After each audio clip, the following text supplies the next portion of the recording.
मुनीर जे करतात ते पटत नव्हतं, पण असीम मुनीर यांच्या स्वतःच्या महत्त्वाकांक्षेमुळे भारत आणि पाकिस्तान हे दोन अण्वस्त्रसज्ज देश हे समोरासमोर उभा आहेत असं आत्ताचं चित्र आहे।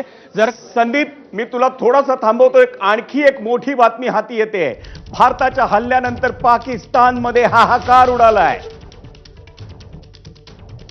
पाक आर्मी प्रमुख असीम मुनीरला ताब्यात घेतल्याची माहिती आहे। एक मोठी बातमी, पाकिस्तान लष्कर प्रमुख मुनीरला त्याच्या पदावरून हटवण्याची शक्यता आहे। आता बातमी हाती येते की त्याला ताब्यात घेतलंय। असीम मुनीरच्या उचलबांगडीची शक्यता आहे। भारताच्या हल्ल्यानंतर पाकिस्तानात हाहाकार उडालाय।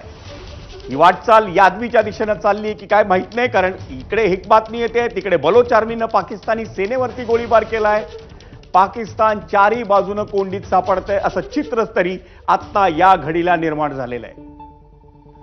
आधी भारताच्या काढलेल्या कुरापती, आधी भारताची केलेली आगळीक, भारतानं ऑपरेशन सिंदूर राबवलं, यशस्वी केलं।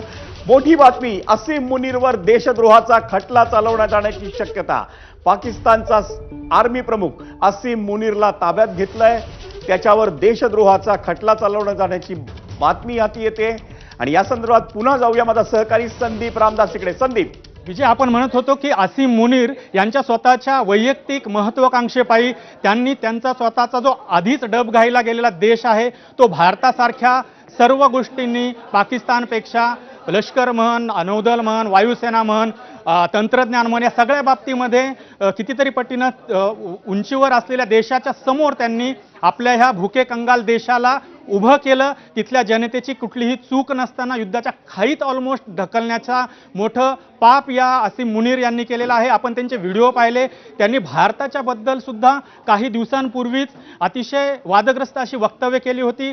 त्यामुळं असीम मुनीर हे जाणं हे क्रमप्राप्त होतं। आता फक्त ती गोष्ट पण पाकिस्तानच्या लष्कराला काही नवीन नाही। त्यांच्याकडं लष्करी बंड, लष्करी उठाव, त्याच्यामधनं सत्ता बदल, लष्कर प्रमुखांनीच राष्ट्रपती होणं, पूर्ण पाकिस्तानवर कब्जा मिळवणं, ही गोष्ट आपण गेली अनेक दशकं पाहत आलेलो आहोत।